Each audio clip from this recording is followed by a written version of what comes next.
احمد شریف اور جناب field marshal سب یکجان دو قالب ہیں اور ان کے درمیان کسی قسم کا کوئی مسئلہ نہیں ہے، سب اکٹھے چل رہے ہیں۔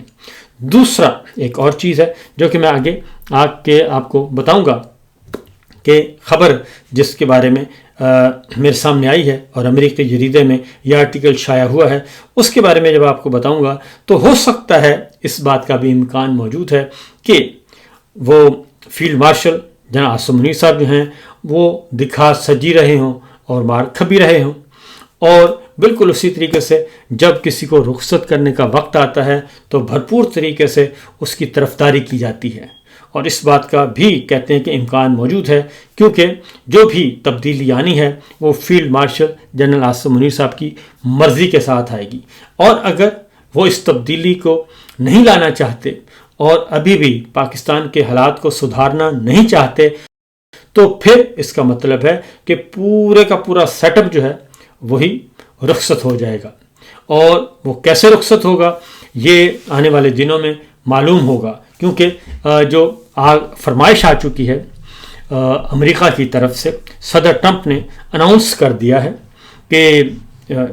غزہ امن بورڈ جو ہے وہ اناؤنس کر دیا گیا ہے، اور اس میں 60 ممالک کو بھیجا ہے انہوں نے اعلامیہ اور چارٹر بھیجا ہے کہ آئیں جناب اس میں شریک ہو جائیں، اور اس میں شرکت کی جو فیس ہے وہ $1 ارب رکھی ہے، ہر ملک کے لیے $1 ارب کی فیس ہوگی، آپ $1 ارب دیں اور اس میں آپ اس غزہ امن بورڈ میں مستقل طور پہ اس کے حصے دار بن جائیں،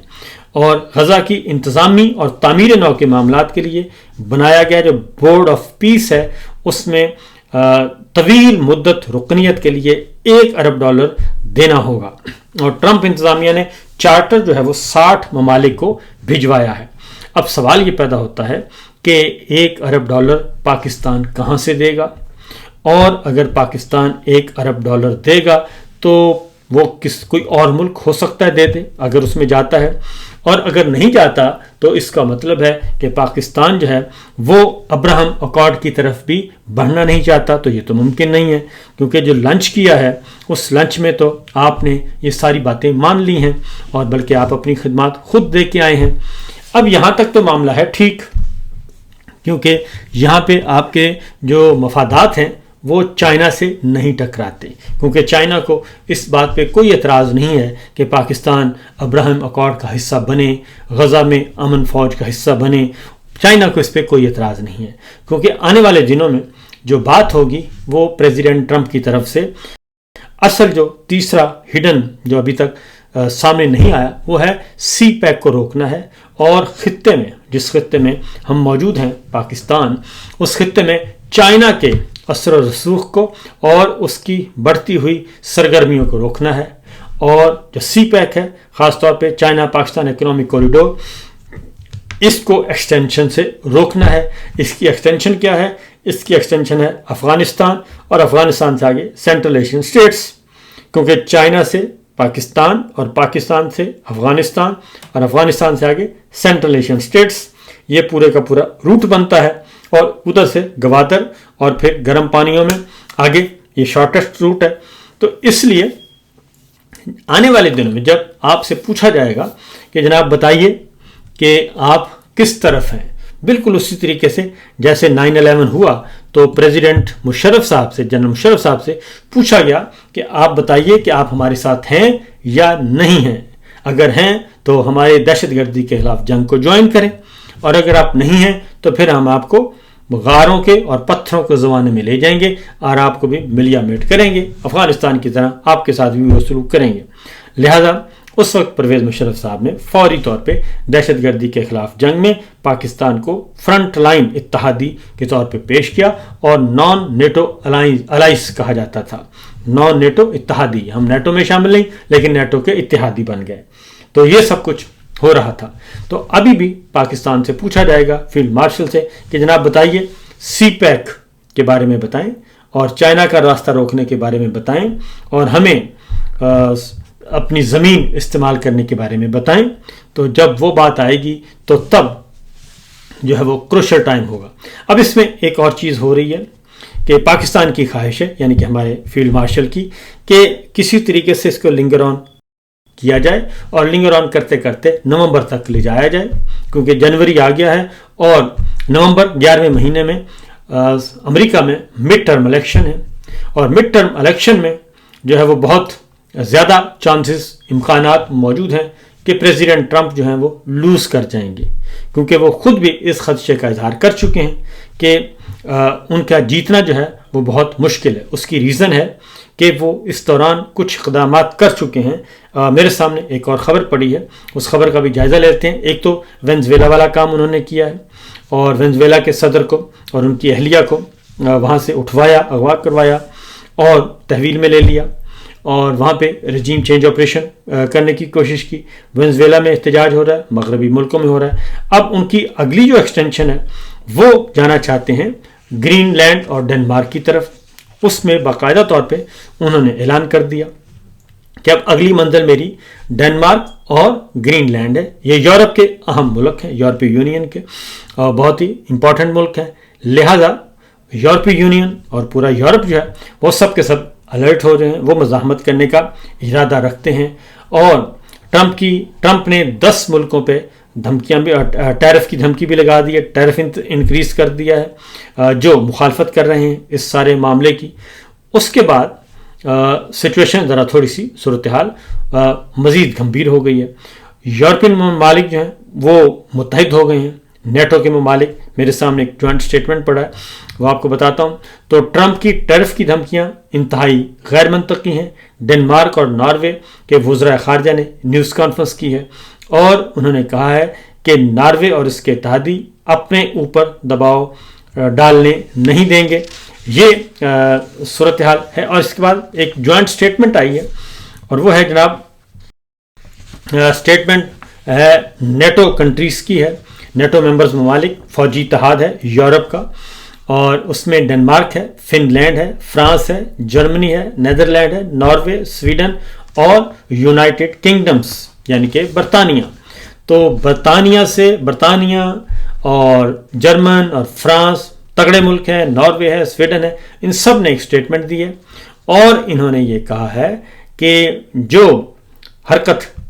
پریزیڈنٹ ٹرمپ کرنا چاہتے ہیں ڈنمارک کے حوالے سے اور گرین لینڈ کے حوالے سے، اس کو ہم قبول نہیں کرتے اور اس کو ہم ریجیکٹ کرتے ہیں، اور ہم متحد ہو کر مکمل طور پر ڈنمارک کے ساتھ اور گرین لینڈ کے عوام کے ساتھ ڈٹ کر کھڑے ہیں، اور اس طرح کی کوئی حرکت کی گئی تو پھر اس کا جواب دیا جائے گا۔ اس کا مطلب ہے کہ یورپ اور یورپی یونین جو ہے وہ اکٹھی ہو گئی ہے، اور انہوں نے کہا ہے کہ ڈنمارک اور گرین لینڈ کی سوورنٹی پہ کسی قسم کا اور کسی بھی یورپ کے ملک پہ کسی قسم کا اس کے سوورنٹی پہ حملہ ہم برداشت نہیں کریں گے۔ تو یہ صورتحال اس وقت بڑھتی جا رہی ہے جی۔ تو ہمارے فیلڈ مارشل کا خیال ہے کہ اگر اس کو لنگر آن کرتے کرتے ہم لے جائیں نومبر تک، کوئی پیمپرنگ کرتے رہیں، اور پھر ٹرمپ صاحب کی ہوا نکل جائے گی اور ہم پھر اگلی امریکی انتظامیہ کے ساتھ معاملات اپنے سیدھے کریں گے۔ تو یہ ایک کہانی چل رہی ہے، تو اس پہ جی رہے ہیں سبھی کہ دیکھتے ہیں کہ کیا ہوتا ہے۔ اب اگلی خبر ہے، اور وہ آتے ہیں جی ونڈر بوائے ونڈر گرل، بہت تگڑی ونڈر بوائے ونڈر گرل کی چل رہی ہے جی سلسلہ۔ میرے سامنے آرٹیکل ہے، امریکی جریدہ ہے اور USPA کا اس کا ہے جی، اور اس میں ایک مضمون چھپا ہے اور مضمون شائع ہوا ہے،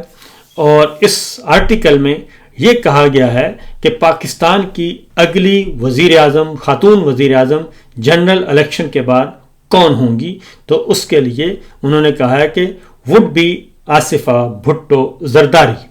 اور آصفہ بھٹو زرداری کے بارے میں یہ پورے کا پورا ایک شائع ہوا ہے۔ اب اس میں انہوں نے کیونکہ جو اطلاع ہے ہمارے پاس، یہ اس آرٹیکل آپ کو دکھاتے بھی ہیں تاکہ آپ کو اندازہ ہو سکے کہ اس آرٹیکل میں کیا کیا پایا جاتا ہے۔ اس آرٹیکل میں تفصیلی ایک رپورٹ ہے، اور آصفہ بھٹو صاحبہ کی جو مختلف انگیجمنٹس ہیں مختلف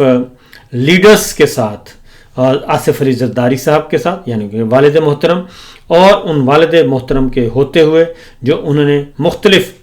جو وزٹ کیے اور ان کے ساتھ انہوں نے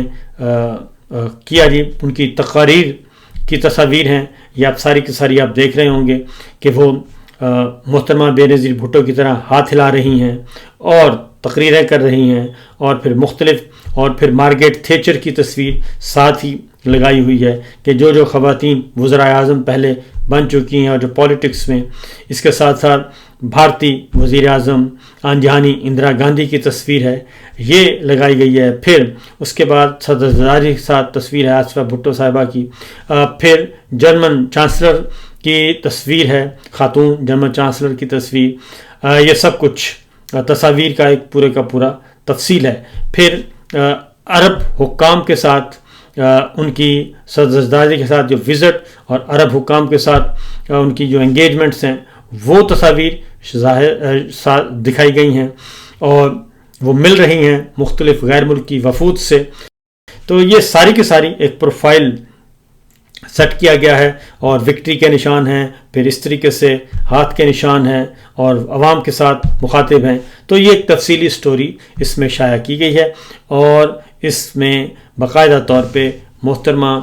آصفہ بھٹو زرداری صاحبہ کو کہا گیا ہے کہ وہ آئندہ انتخابات کے نتیجے میں آصفہ بھٹو جو ہیں وہ وزارت عظمیٰ سنبھالیں گی، جی وزارت عظمیٰ کا قلمدان سنبھالیں گی۔ اب ایک طرف تو یہ ہے، اور ویسے آصفہ بھٹو جو ہیں وہ اس وقت بھی قومی اسمبلی کی رکن ہیں اور قومی اسمبلی میں ممبر ہیں، اور اس بات کا بھی امکان موجود ہے کہ اگر پاکستان پیپلز پارٹی کے ساتھ field marshal general Asim Munir صاحب کے معاملات طے ہو جاتے ہیں اور پیپلز پارٹی باہر سے بھی کوئی نہ کوئی پرچی لے آتی ہے، اور بہرحال وہ لا سکتی ہے، تو پھر اور دوسری جانب پاکستان تحریک انصاف کے اور پی ٹی آئی اور پیپلز پارٹی کے جو فاصلے کم ہونے والے ہیں یا ہو رہے ہیں غیر محسوس طریقے سے، اس کے بعد بھی اس کا خطرہ موجود ہے۔ تو لہذا شریف صاحب یعنی کہ جناب ہاؤس آف شریف جناب نواز شریف صاحب، شہباز شریف صاحب کو فکر مند ہونا چاہیے کہ معاملات ان کی طرف جا رہے ہیں، اور مریم صاحبہ جو کہ طے کیے بیٹھی ہیں 100% کہ انہوں نے ہی آنا ہے، کیونکہ ایکسٹینشن وہ کہتی ہیں ہم نے دی ہے، چیف آف ڈیفنس فورسز ہم نے بنایا ہے، تاحیات استثناء ہم نے دیا ہے، فارم 47 ہمارے پاس ہے، تو لہٰذا یہ جو معاملہ ہے دونوں دفعہ فیلڈ مارشل کو وہ کہتے ہیں کہ ریٹائرمنٹ کے بعد ہم نے لگایا ہے تو یہ ہم ہی کر سکتے ہیں، لہٰذا جنرل صاحب ہمارے سے باہر نہیں جا سکتے۔ لیکن آپ کو معلوم ہے کہ پالیٹکس بڑی ظالم چیز ہے جی، اور یہ حال ہی میں ہوا، جنرل باجوہ نے ایک طرف وہ ان کو دھمکیاں مل رہی تھیں، نواز شریف صاحب دھمکیاں دے رہے تھے، مریم صاحبہ دھمکیاں دے رہی تھیں، کھلے عام ایک دوسرے کے گریبان پکڑے جا رہے تھے، لیکن دوسرے ہی لمحے معاملات بھی چل رہے تھے، اور اسی جنرل باجوہ کے ہوتے ہوئے دوبارہ نواز شریف صاحب بھی واپس آئے، یعنی کہ ان کے بھائی کی حکومت بن گئی اور پی ٹی آئی کی حکومت ختم ہو گئی۔ اسی طریقے سے پرویز مشرف صاحب کے ساتھ بھی ان کا طیارہ بھی اغوا کروایا، سب کو ہوا، سزائیں بھی ہوئیں، اور اسی کے زمانے میں پھر واپس بھی آنا پڑا، اور انٹرنیشنل پریشر کی وجہ سے محترمہ بینظیر بھٹو باہر تھیں اور ان کو سزائیں ہوئی تھیں، پرویز مشرف صاحب نام نہیں سننا چاہتے تھے، لیکن پھر انہی کے زمانے میں یو اے ای میں امریکہ کے مداخلت پہ، امریکی کے گارنٹی پہ پھر این آر او ہوتا ہے، اور وہی جنرل مشرف ہوتے ہیں، انہی جنرل مشرف کے دور میں محترمہ بینظیر بھٹو بھی واپس آتی ہیں، اور اس کے ساتھ ساتھ جب وہ واپس آتی ہیں تو سعودی عرب کہتا ہے کہ جناب ہمارا بندہ بھی واپس لے لیں، سرور پہ خالی کروائیں، اور لہٰذا وہ بھی واپس آتے ہیں، جبکہ 1 سال پہلے ان کو پرنس مکرن اور حریری جو ہیں وہ کان سے پکڑ کر نواز شریف صاحب کو ایئرپورٹ سے واپس لے گئے تھے اسلام آباد سے، اور ان کو باہر نہیں آنے دیا تھا۔ تو اس لیے یہ بدلتے ہیں رنگ، بدلتا ہے رنگ آسماں کیسے کیسے، یہ سب کچھ ہونا ہے، اور دیکھیے کہ کب اور کیسے ہوتا ہے۔ اور اس کے ساتھ ایک اور خبر بھی آئی ہے، بیرسٹر صلاح الدین صاحب ہیں، سینئر موسٹ